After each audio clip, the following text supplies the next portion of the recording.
এই তো দেখেন আমার মজাদার চিকেন ফ্রাই হয়ে গেছে। এইভাবে আপনারা বানায় খাইতে পারেন। হ্যালো বন্ধুরা, আসসালামু আলাইকুম। আপনারা সবাই কেমন আছেন? ইনশাআল্লাহ আমি অনেক ভালো আছি। এই তো কালকে আরাফার দিন, রোজা রাখবো, তাই চিকেন বানিয়ে ফেললাম। করলা ভাজির জন্য প্রথম ফার্স্ট দিয়ে দিলাম সরিষার তেল। এখন দিব রসুন,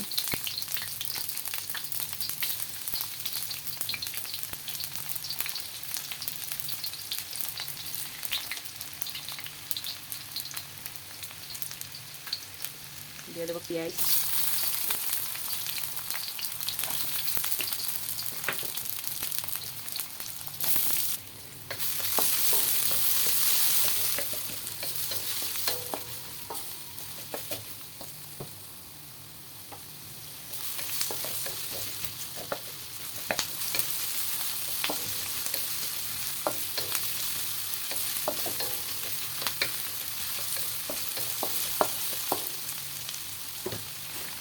পেঁয়াজটা ভালো করে ভাজি হোক, তারপর আমি পরে কষে ই করে যাবো। এই তো পেঁয়াজ ভাজি হয়ে গেছে প্রায়।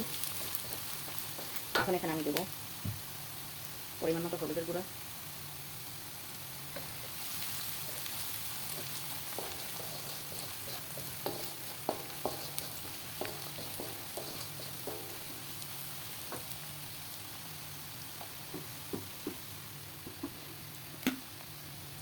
ধনিয়ার গুঁড়া অল্প পরিমাণ, এটা দেওয়া যায় নাও দেওয়া যায়।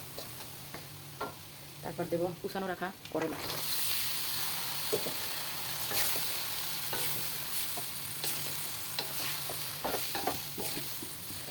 ভালো করে আমি নাইড়া নিই। এখন নাইড়া নিচ্ছি, এখন দিয়ে দেবো পরিমাণ মতো লবণ, তারপর দিয়ে দেবো কাঁচামরিচ, ফেলে রাখা কাঁচামরিচ। আমি লবণ আর কাঁচামরিচ দিয়েই করে দিচ্ছি, সুন্দর করে নাইড়া দিচ্ছি। এখন ঢাকনা দিয়ে রেখে দেবো, ঢাকনা দিয়ে রেখে দিচ্ছি, নাস্তা আস্তে হইতে থাক। এই যে এখানে নাস্তা কিনে আনছে বাহির থেকে, রুটি, তারপর ছোলা, তারপর পিঠা পিঠা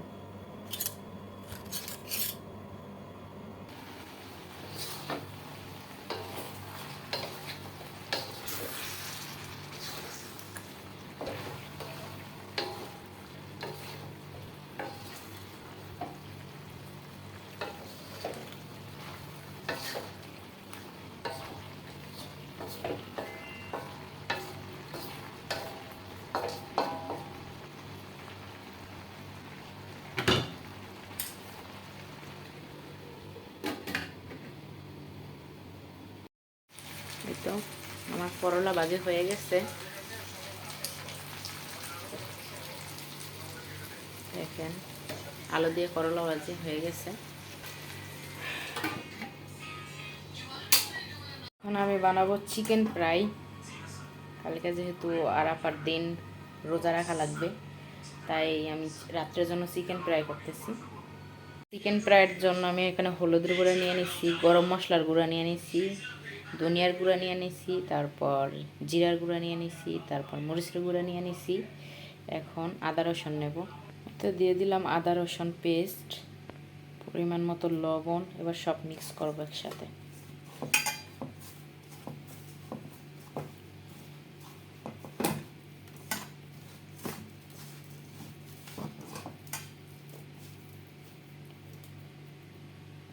দিয়ে দেবো সরিষার তেল,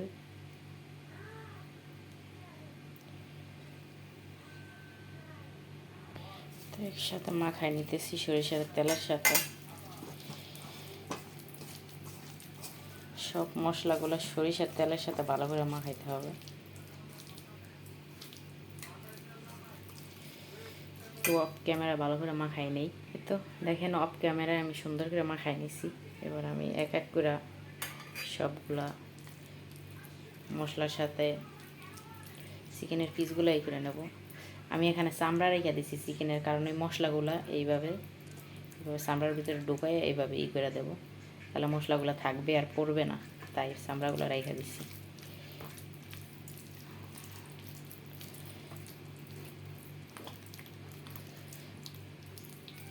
এবার এরকম একে একে সব চিকেনগুলো আমি সুন্দর করে মাখাই নেব।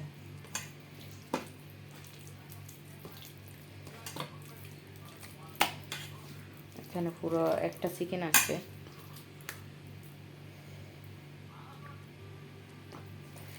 এইভাবেই আমি সব চিকেনগুলো মাখায় নেব অফ ক্যামেরায়।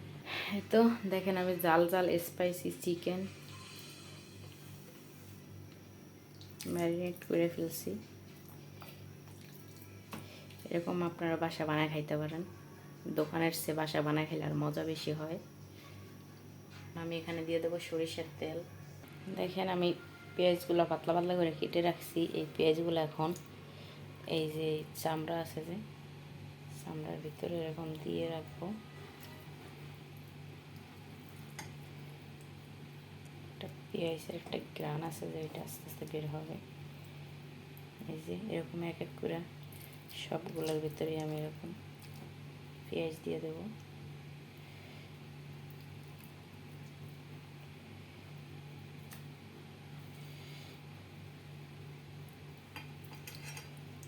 এরকম করে আপনারা খাইয়ে দেখতে পারেন।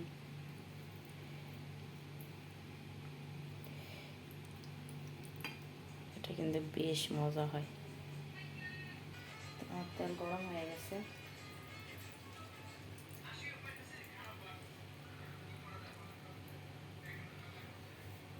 একে একে আমি এখন সবগুলো দিয়ে দেবো।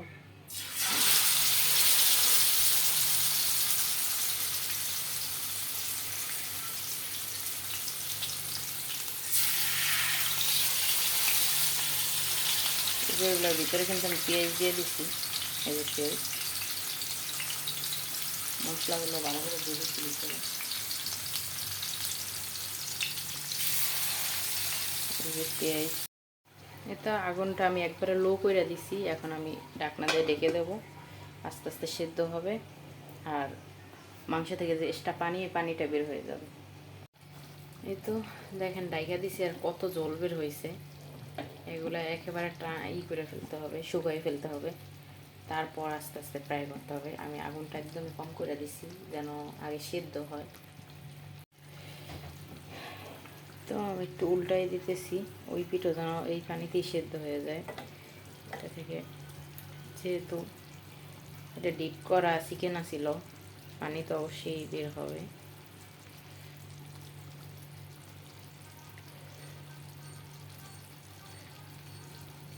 এইভাবে করে আমি ওই পিঠ উল্টাই দেবো।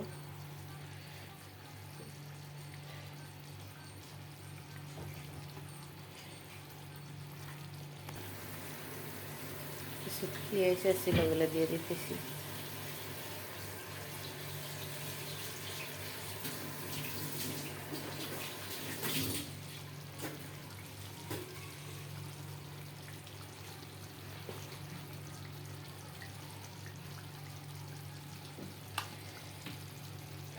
আবার ঢাকনার সাহায্যে ঢেকে দেবো। তো আজকের জন্য এই তো আমার রান্না শেষ। আপনারা সবাই ভালো থাকবেন ইনশাল্লাহ।